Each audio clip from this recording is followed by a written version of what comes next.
Keeper of the Lost Cities, Neverseen, Chapter 40. This means we are officially over halfway there. If you've been joined this whole time, please make sure to subscribe as it really helps me out. Thanks!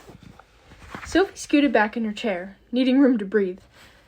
There had been a time when she'd wondered if Mr. Forkle could be her real father, but somewhere along the way she'd shoved that thought out of her mind. She couldn't imagine her real father would experiment on her, or abandon her as many times as he had. Not to mention looking her in the eye every time he saw her, and never saying anything. "You?" she asked Mr. Forkle. "All this time it was you?" A pucker pressed between his brows. Then understanding dawned. "I'm not who you think I am." "Who does she think he is?" Bianna asked, as Fitz snatched Sophie's forms. His jaw fell. "He's her father." "No, I'm not." "Then why would you list yourself as family?" Fitz asked. "Because I am family. My name is the one on her inception certificate. Someone had to vouch for her existence, and since her genetic parents couldn't reveal themselves, I took the responsibility. Though, of course, I had to use an assumed identity. But Mr. Forkle is still me." "Why the secrecy?" Della asked. "Can't she know her family?" Granite and Mr. Forkle shared a look. "Someday you may understand," Mr. Forkle told Sophie. "But for now, I can at least assure you, as I did with your concerns about Jolie, that I am not your genetic father." Keith grabbed Mr. Forkle's wrist. "He's telling the truth. And he actually kind of feels bad about it." "Of course I do. Project Moonlark may have been unconventional, but I am your family. And you are mine." His voice cracked as he said the last sentence, and he turned away, wiping his eyes. Was he crying? "I'm aware of the offenses you hold against me," he transmitted, "and I won't claim I don't deserve them, but I need you to know that I do care about you, Sophie, as much as I allow myself to, and you may not want to believe this, but your genetic parents care too. They have incredibly important reasons for remaining anonymous, but that doesn't mean they don't wish they could be a part of your life." "Have I ever met them?" Sophie transmitted back. "I can't tell you that, and I'm begging you to stop guessing. Should you finally settle on the correct answer, you will trigger a chain reaction that could topple our world." "How would me knowing who they are topple anything? Unless..." A new idea emerged, one far more heartbreaking than any of her other theories. Mr. Forkle sighed. "I can tell you're still pondering the possibilities, so I will add that your genetic parents had no connection to each other. There was no unrequited love. They weren't even friends. I did that on purpose, because I couldn't allow them to know who each other were." "But they do know I'm their daughter?" Sophie asked. "Yes, and that truly is the last thing I can say." His voice went silent in her mind, but her head was still reeling with her new theory. That he'd told her ruled out half of it, but not the most heartbreaking part. Her father could still be... She couldn't bear to think the name. But he was a telepath, and he'd always been incredibly kind to her, and it would explain why he'd given her his cash. "Okay, you guys are doing that staring into each other's eyes things," Keith said, "and it's a lot creepier when it's so Forkle." Mr. Forkle looked away, drying his eyes. "So, are we good?" Sophie nodded. "I guess everyone has a few crazy family members they don't know what to do with. You'll be mine." Granite cracked up at that. Fitz handed her back her exilium papers, and Sophie studied Mr. Forkle's name. "Errol?" she asked. "It's a good strong name," he agreed. "You do realize your initials spell elf, right?" Keith asked. "Of course. I couldn't resist. Once I knew my surname would start with an F." "How did you choose Forkle?" Della asked. "Somewhat random. I was looking for a word that was memorable, but not too complicated, and I wanted the meaning to bear some sort of logic. Forkle is close to the word for disguise in Norwegian, a part of the human world I've always been partial to. So it seemed like the best fit, though strangely, I believe it also means apron. Ah, the quirks of human languages. What does the L stand for? Dex asked. Mr. Forkle looked slightly flushed as he mumbled, Loki. Loki? Sophie repeated, tempted to roll her eyes. You named yourself after a Nordic trickster god? Actually, he was inspired by me. Do not credit me for the insane stories humans made up, especially that one about the stallion. But, as I said, I've always been partial to that part of the world, and in my younger days, I may have been a bit too much fun there. It was so easy to take on disguises and cause a little chaos, and over time my escapades morphed into the stories of a shape-shifting trickster god. So I thought it only fitting, as I assumed yet another disguise, that I accepted the title officially as part of the new identity. Guys, I think the Forkster just became my hero, Keith said. And is anyone else wondering about the stallion? Trust me, you do not want to know, Granite promised. And getting back to the relevant things, have you all ensured that your forms are accurate? Mine is, Piana said, handing hers back. Sophie was about to do the same when she noticed a field her eyes had glossed over the first time.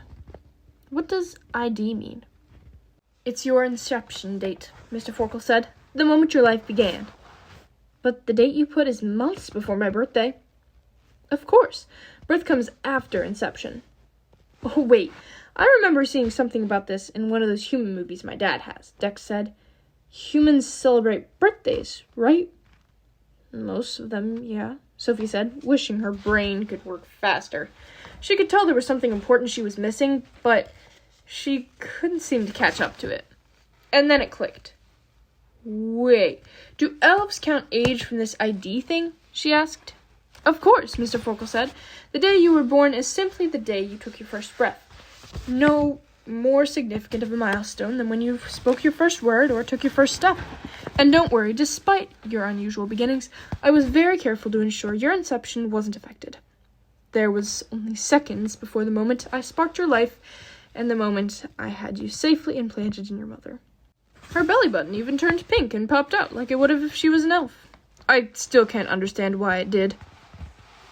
The important thought Sophie had caught nearly slipped away on the deluge of super weird information. Okay, she said, counting the months on her fingers to double-check. My ID and my birthday are 9 months apart. Technically, they're 39 weeks apart, Mr. Forkle corrected. It should have been 40, but your mother delivered a week early. I'd worried that meant something had gone wrong, but it was a flawless delivery, even if watching her fight through the labor pains made for one of the longest nights of my life. Honestly, it's incredible human women ever choose to have children. The agony they go through is unimaginable. It doesn't hurt for elves? Sophie asked. Not at all, Della said. It's exhausting, of course, and there are a few moments where it's difficult to find a comfortable position, but then they hand you over your beautiful baby, and the baby gazes up at you and says hello, and your heart just melts. It talks, Sophie said, remembering Alden telling her months earlier that elven babies spoke from birth. It sounded even stranger now that she could picture it. Your speaking caused quite the uproar, Mr. Forkle told her. Luckily, no one could understand the Latin language, so they thought you were babbling. I spent the majority of your infancy inventing excuses for the elven things you did. Okay, Sophie said, wishing he'd stop with the weird information overload. But what I mean is, I've been counting my age from my birthday. Mr. Forkle didn't look surprised. Why didn't you tell me? She asked. How could I?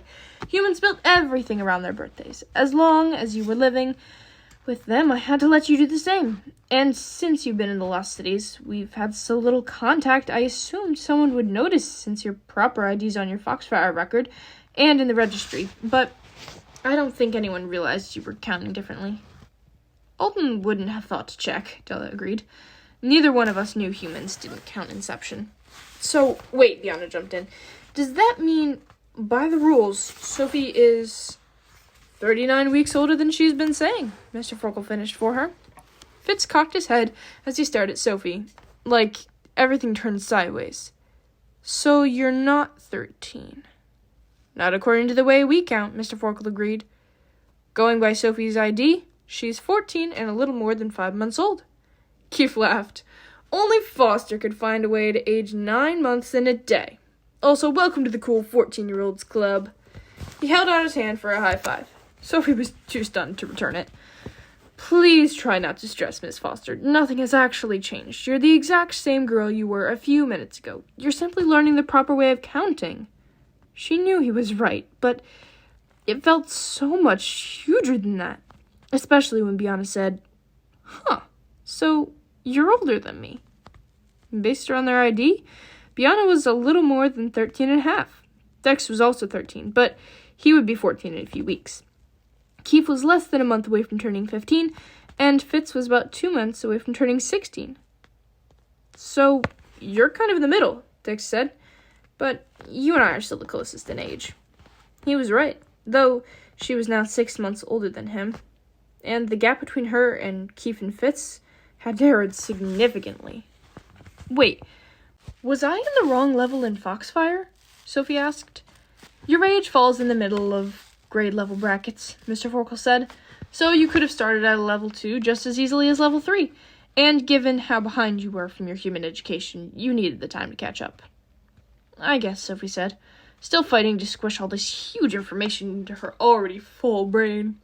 So, she was 14, as far as elves were concerned, almost halfway to 15. Why do humans count age differently? Bianca asked. I suspect it's partly because their bodies do not have such a clear indication of the moment of conception the way ours do, Mr. Forkel said. And partly because their pregnancies are much more uncertain. Humans miscarry all the time, at any stage of the pregnancy. Della clutched her stomach like the very idea pained her. I know, Mr. Forkel told her. Sophie's mother lost 5 babies before she sought my help, and while I was working at the clinic, I met hundreds of women like her. The most heartbreaking part was that I could have fixed them all with a few elixirs, much like I did with your mother. She had no trouble having your sister after you, right? Sophie nodded. So why didn't you help them? Because humans lost the right to our assistance when they violated our treaty and prepared for the war.